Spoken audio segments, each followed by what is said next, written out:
Welcome back to Power Panel 365. This is your host, Star Coates. I'm going to introduce you. so, good afternoon or evening, wherever everybody is at. Today I'm talking to Lawrence Drenk, and I'm going to be talking to him today about programs, legacy programs, education, and reentry. And I want to make sure I get that right, so I'm looking down at my notes. No, that's fine. So hi, Lawrence, again. Hi. It's a pleasure meeting And you. just kind of give us just a little bit before we go into you. I want to talk about your program first because I think that what your story is and what you went through, that's going to be more than just today, you know. And even me meeting you and talking with you, I think that it should be more relationship based and not just quick. Okay, there's Lawrence. She's got this going on. Bye, Lawrence. You know, and then next person. Because I think that your story would be a little bit more than just one time talking for a few minutes. So before you go into what happened to you, let's talk about your program first. Tell me a little bit about that, why you designed it, you know, and what it is. So, legacy programs I created 13, 14 years ago while I was in prison. I was a peer mentor, and I facilitated a bunch of groups. I was in every group possible. I learned a lot of information and tools. Unfortunately, I didn't like how it was watered down and ineffective. It was kind of just going through a process. There was no introspect until I came across a group called GRIT, Guiding Rage into Power, and I saw how their concept and how they taught their curriculum mattered. And so I started writing my own curriculum. Legacy program stands for Learning Education Gives Air to Community and Youth, which air is accountability, integrity, and responsibility. At first, I just wanted to be part of helping people, and then I did 20 years in state prison in California, and then when I got out, I had to do the reentry. And then I realized just how big the reentry arena was and how watered down and ineffective and counterproductive it was, that a lot of the foundations out here, what they're doing is ineffective. It's not working. So I came up with a reentry program and became an advocate and started speaking out against prison inequalities, and that started I want awareness and education to show that we're human beings, and we need to focus more on why the crime was committed, not so much what crime was committed. You know, we want to know why. We want to go back into the background because we're all broken people. We are not our crime.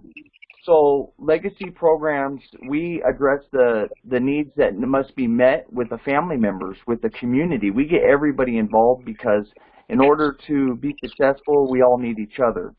And so I'm ordained, of course, and I have a relationship with my clients' families. I have a relationship with their communities. I do what I can, not just for the person coming out, but the family members, because now we're getting into the PICS, which is post-incarceration stress syndrome, which I suffer from.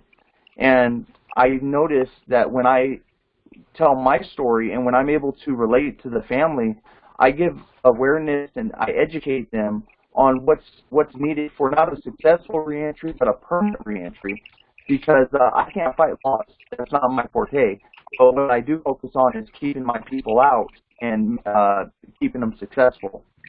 So Legacy has just started about 6 months ago. So far, it's fairly successful. And we cater to the family members, like I say, in the incarcerated in the community, get everybody on board so everyone's part of this investment that they're going to watch soar and give back to their community.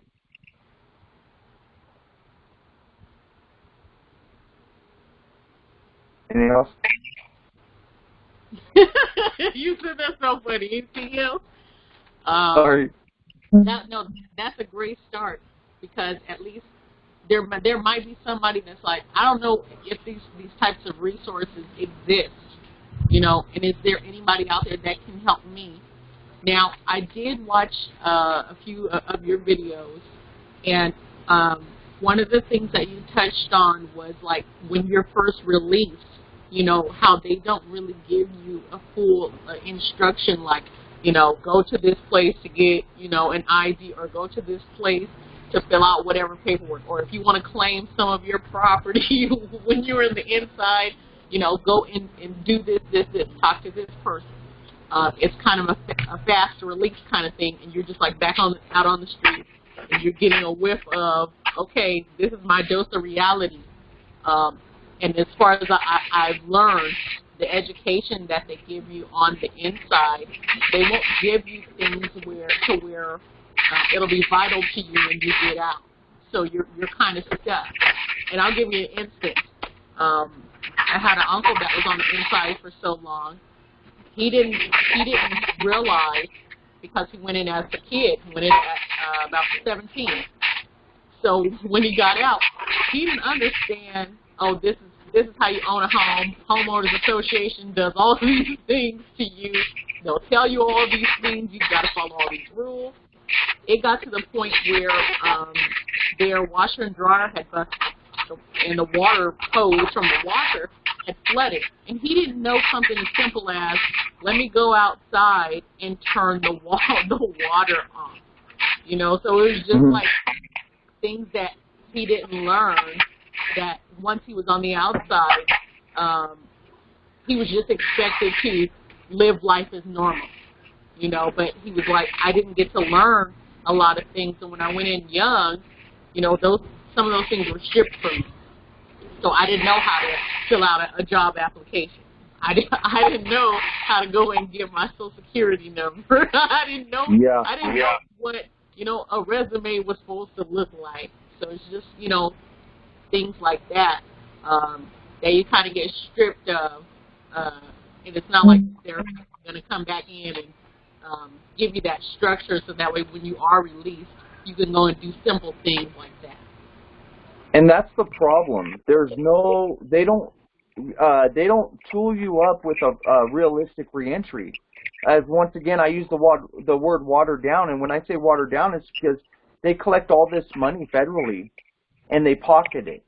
What I'm able to do, I did the math and the finances on it. It doesn't take that much money to help somebody rehabilitate back into society. They're robbing the taxpayers. They're robbing the federal government. The thing is like when we come out, we need realistic services. Like we offer mentors, life coaches, a curriculum-based group. Oh, sorry, you got me?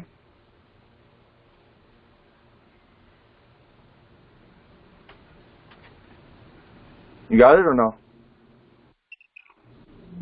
I think you maybe just wait a couple seconds for yourself to load. It's like trying to catch you.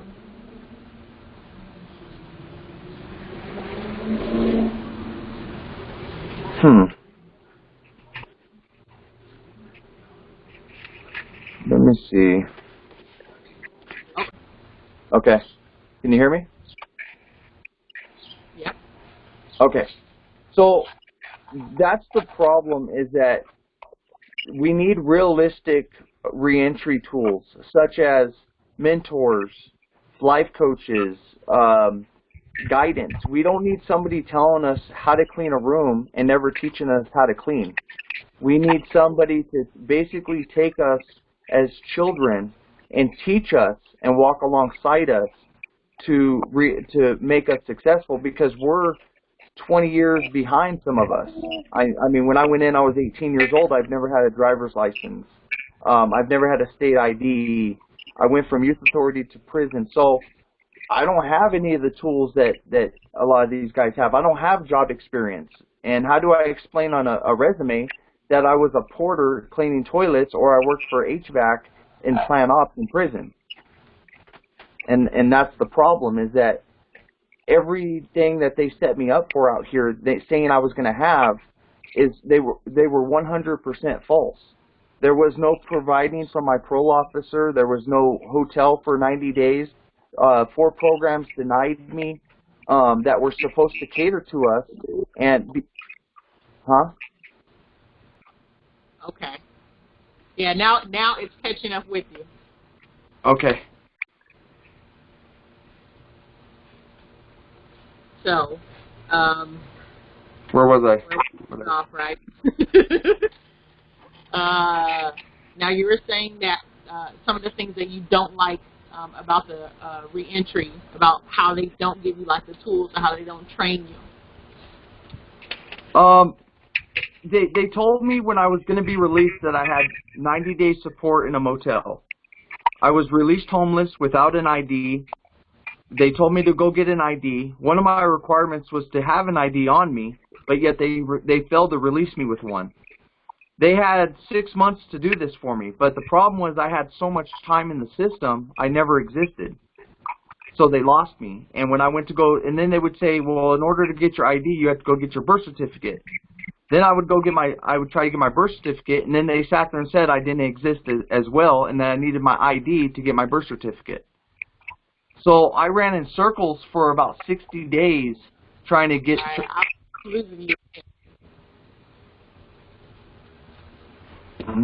Hold on.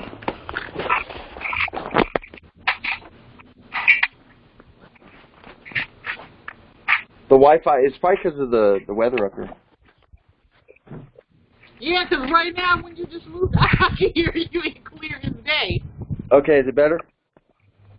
I don't even know. I guess we'll try to see. Okay. So everything they set me up with was a failure. And then when I got out, I was having the issues of being let down, feeling frustrated, and the first thing you think about is going back to prison. That's the first thing that comes in your mind. That's our go-to, is that it was so much easier in there. And I always had to remember one of my buddies told me, he's all, your worst day out here is your best day in there. And that's what kept me focused. Wow.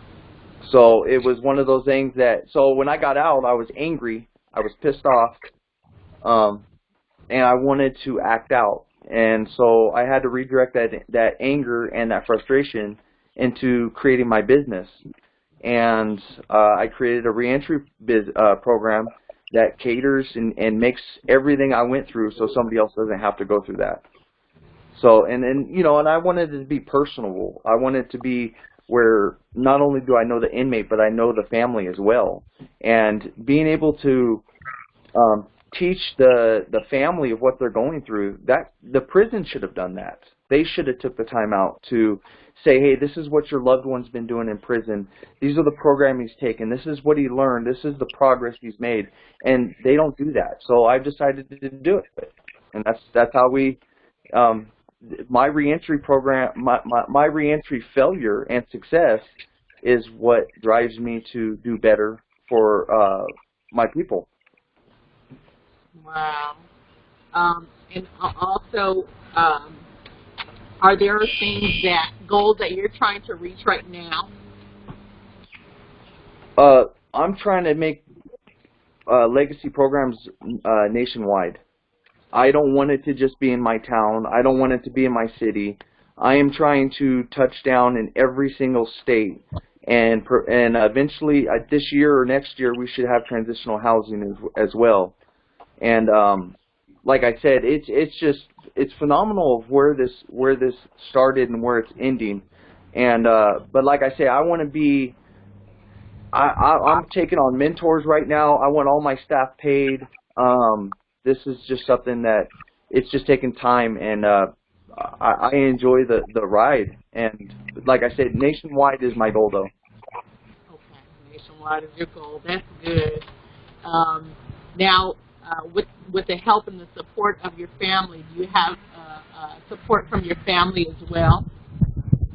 Yes, I have.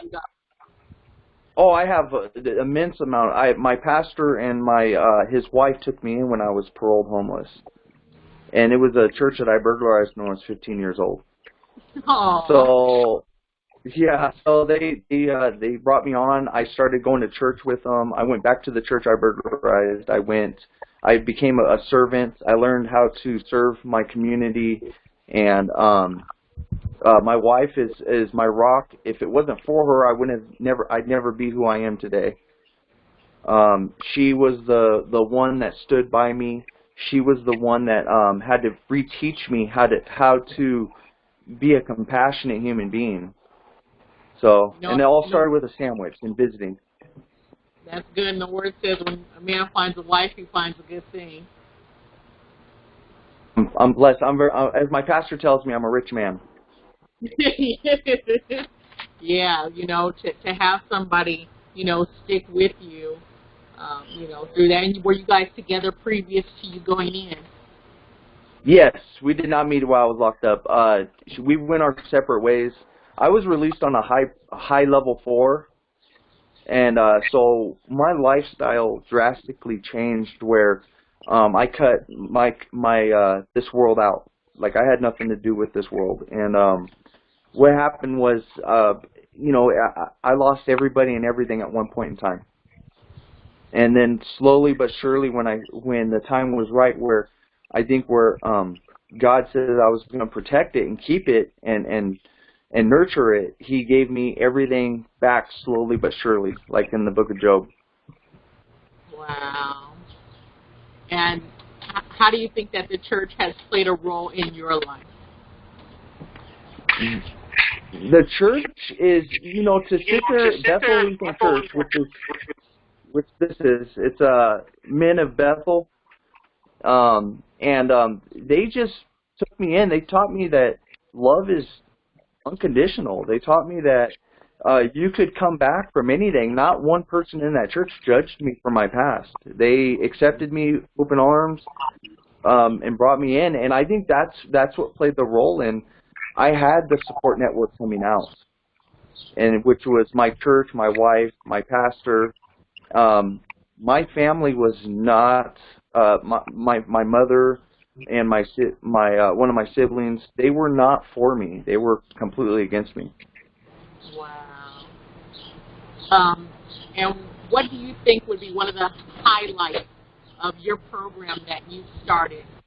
Just give me something that, you felt like, that was a highlight of your program. There's And so many.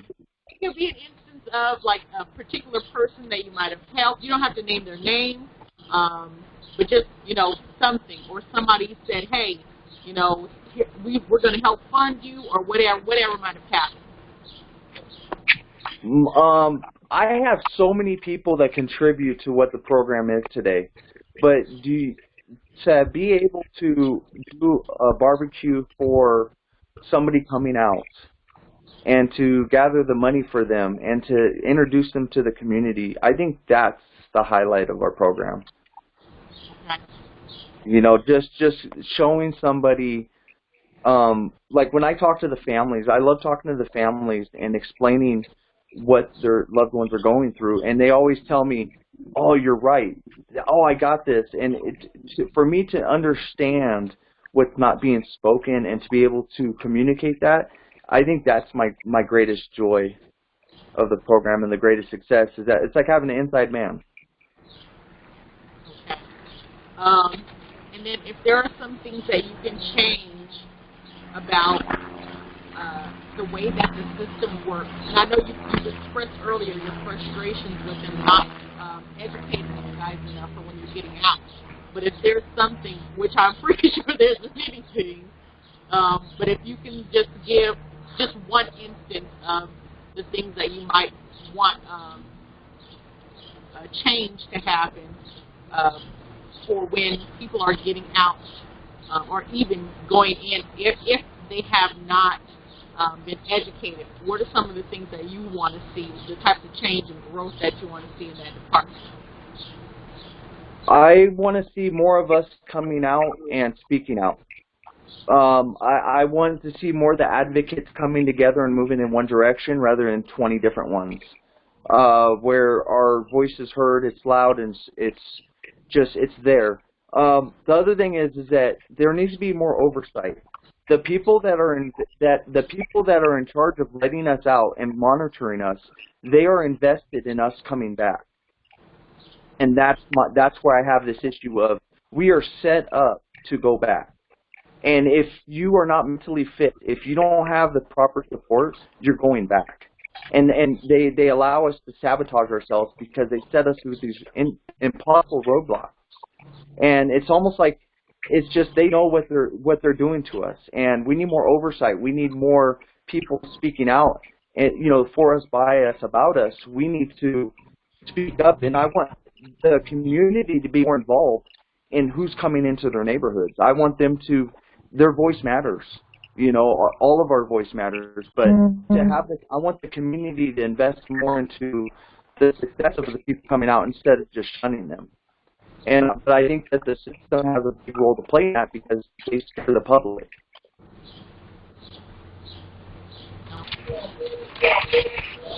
My husband turned on the cooler and it's killing me. Here outside. Oh no! Y'all quiet the whole time. I'm not doing anything. As soon as I'm doing something, everybody's loud. Even dogs, crying in the window. I'm like, oh my gosh, can you just leave me alone? But back to you. This is like a heck of a day for us, right? Trying to get connected, trying to stay connected, trying to hear.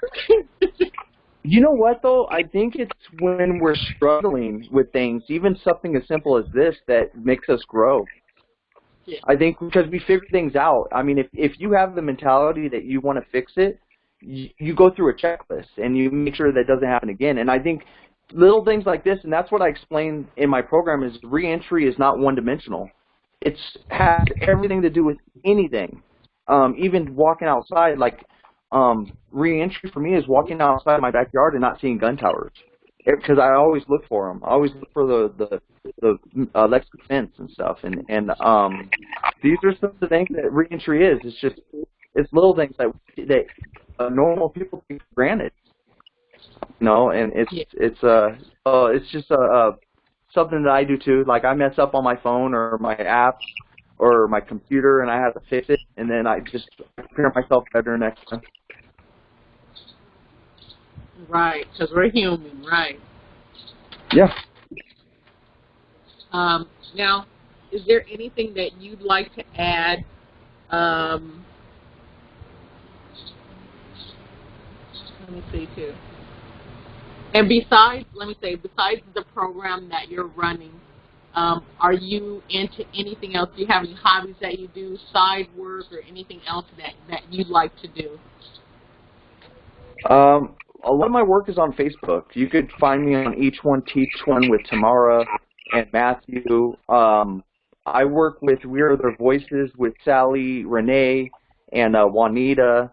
I do Cell Life on Wednesday nights with Michael Savales and Shayna Boa and David Morgenstern. So, I love advocacy. I love speaking out. I love giving awareness and just educating people on how to do better and just more tools that were out there originally. So, I mean, that's what I do. I network. I love networking and talking to people and I love working with people. So, is there anything else besides the networking or even, focusing on the incarceration that you like to do, like, say, sports? You like baseball, football, basketball, fishing? That I don't do much. I love being a father and a husband. I'm learning how to balance that. I think that my favorite side thing would probably trying to learn parenting, especially when you're put away on a shelf and you have to learn how to see a child as a child and not as a man. And so I think that's one of my greatest joys of just being a father and a husband and playing those roles. And those take a lot of time. And how many kids you got, if you don't mind me asking? I have one boy. He's 12 years old. His name's Aiden. And And then I have my wife, of course. Huh? And how's everything going at home with you? You're saying because you're learning, to be a parent. Well, I see my son. I think I have to get it out of my head that my son's going to grow up with my habits. I think I have to see him as a child and treat him as a child, and I'm not prepared for that. Prison didn't prepare me for that. When you step into roles, there's like this thing we talk about, roles we play, the boundaries we abide by, and the rules that we follow. And I'm learning those boundaries, those rules, those roles, because it's like a one-size-fits-all. It's day-to-day. It's being a parent is not easy, and especially when, how do you deal with a child when you've never dealt with a child? When you go in as a child, you see things through a different lens, and learning to be a father is very challenging. It's very rewarding as well. But I can see that he puts a smile on your face, even when you just mentioned him. You're like really happy about talking about him. Oh yeah. My boy is my future.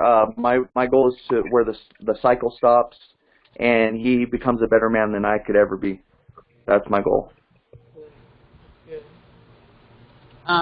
Now, with you and your wife, you guys kind of tag team together with your program. Yes, my wife plays a huge role in my organization, in my program, because if it wasn't for her lessons that she teaches me, it wouldn't be what it is today. And also, I have several people that play a role in that, but she allows me to do what I do. That's the biggest thing. That's why I'm able to do it, because she's patient enough to see that I enjoy my work and that the people I'm helping. Otherwise, doesn't every wife just want that alone time and why are you always on your phone? And she's very patient and kind about what I do, and very forgiving. Okay. Okay, that's good. I'm glad that you have that, that rock, and she can be of help to you and be supportive, especially with what you're going through and trying to be patient. Like that is key, especially for you, because if you're coming out, you're like brand new to things, and that can be frustrating. But since you've been out, do you feel like things have gotten a little bit easier for you? Well, as far as being educated on, okay, now I know how to do this, and I can do this by myself, the independence. Yes, but I'm very uncomfortable doing it. I'm afraid of failure. I'm afraid of not doing my best. And I learned in this reentry that it's not good enough to be taught what to do, but more so be shown what to do. And that's what she does for me. And that's why I'm able to do what I do, is because people in my life, in my circle, my support network, actually show me what to do. They don't just say, hey, you need to go down here. They literally drive me and fill out the paperwork with me, and then that's how I've been gaining the education, is people actually doing it for me, and then I ask questions, and then I'll sit there. That way I could do it for somebody else. And have you thought about studying for any type of courses that maybe would help you with your program, maybe some things that you may not have learned from your previous education if you went to school previous to being incarcerated? Have you thought about going back to school? I have. And me and my wife were just talking about it last night, and I think I'm going to go to school for behavioral science. I think I'm going to get into I'm a CBTX, of course, I got that going for me, but I could do so much more with what I know. But I do want to get more in psychology and get the credentials to further my spectrum of people I can help. Okay. And then, let's see, I think I covered a little bit of everything. So we're going to wrap up a little bit. And do you want to lead us out with a prayer or a poem or just, something something that you want to say? Or, hey, where can we find Lawrence? Anything. So first of all, I just want to put blessings and say thank you, Jesus, for this whole opportunity and for everybody that I come across. Nothing by coincidence. It's all by design. And I want to thank you for allowing me this opportunity. Anyone can find me on legacyprograms.net. Also, if they need lawrencedrenk@gmail.com. I'm on Facebook under Legacy Programs, and I'm on Yelp and everywhere else. But how it begins is never how it ends. And when we're stuck in the midst of that fire and that fog, we can't see the outcome. But there's hope, and nobody is their crime, and nobody's unsalvageable. Everybody is a child of God. Everybody is a human being, first and foremost. And it is possible to overcome. We just have to have that strength. And when we can't find it around us, we have to find it within us. And that's just, I always say, how it begins is never how it ends. And it's going to be better, I promise. Because I thought the world was going to end, and 6 months later, look where I'm at now. Yeah. I'm going to follow up with you, Lawrence. I'm going to close out here, and I'm going to follow up with you. Yeah, absolutely. Okay, I'm so glad that we got to talk, although the cameras are hating on us today. All right. But it's all right.